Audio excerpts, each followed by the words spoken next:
I've been doing rhinoplasty for 32 years in practice, 5 years of residency, 1 year of fellowship, that's close to 40 years. Revisions, I've been doing this as a large part of my practice for now well over 20 years. I'm recognized nationally and internationally for revision rhinoplasty and often lecture on it around the world. What is a graft? A graft is placing an object in something such as the nose that is not normally there. It can be a foreign object such as a silicone or Gore-Tex graft. It can be cartilage from your own body or cartilage from a donor.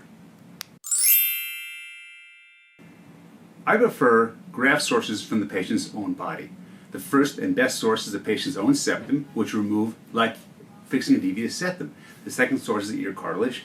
For patients who need a lot of cartilage, you prefer to use their own rib. We can also use donor rib, but the patient's own rib have better success in terms of viability and longevity. When we do rib cartilage grafts, the scar is 2 centimeters or less. That's less than an inch. It's in a crease right below the breast or right below the fold of the pectoralis in men. It is not visible except to looking up really closely. You see a very fine line. There's no chest wall deformity. There are no restrictions and really no physical debility or inability to function after 2 weeks from the surgery. You can use donor rib instead of the patient's own rib for cartilage grafts, except the survival rate is between 85 and 95%. That means 5 to 15% of patients, the graft will dissolve. So if it's a young patient that wants his cartilage to last for 50 to 70 to 80 years, I prefer their own cartilage.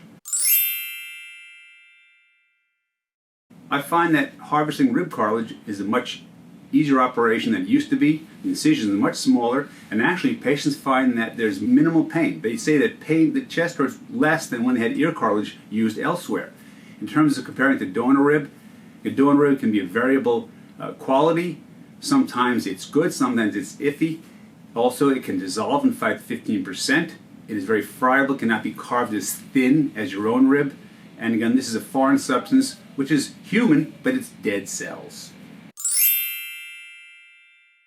Revision rhinoplasty is a very complex operation. Primary rhinoplasty has a revision rate of 5 to 15% in the medical literature. Revision is probably higher, taking patients who have scarring, who has contracture, you're placing cartilage that is not naturally there to try and rebuild the nose. So the revision rate may be as high as 10 to 15%. But the majority of revisions are only minor tweaks for little things, not a major redo. So when we say revisions, 10 to 15%, it's really minor revisions in most patients. The patient need complete redo or have really difficult issues to deal with that need a complete nose rebuild is very low. We always address breathing with cosmetic rhinoplasty. If you have compromised breathing, such as a devious septum or a narrow nasal valve, which is collapsed up here, we always address that as part of the functional surgery. The percent of patients who have difficulty in breathing after a rhinoplasty where they could breathe before is very low. Majority of patients with breathing issues who have functional and cosmetic surgery together actually show a nice improvement in their breathing. People wonder, gee, if I have a devious septum, will I get a free nose job? Fixing devious septum is done internally. It improves curvature of the nasal septum, which blocks breathing on one side.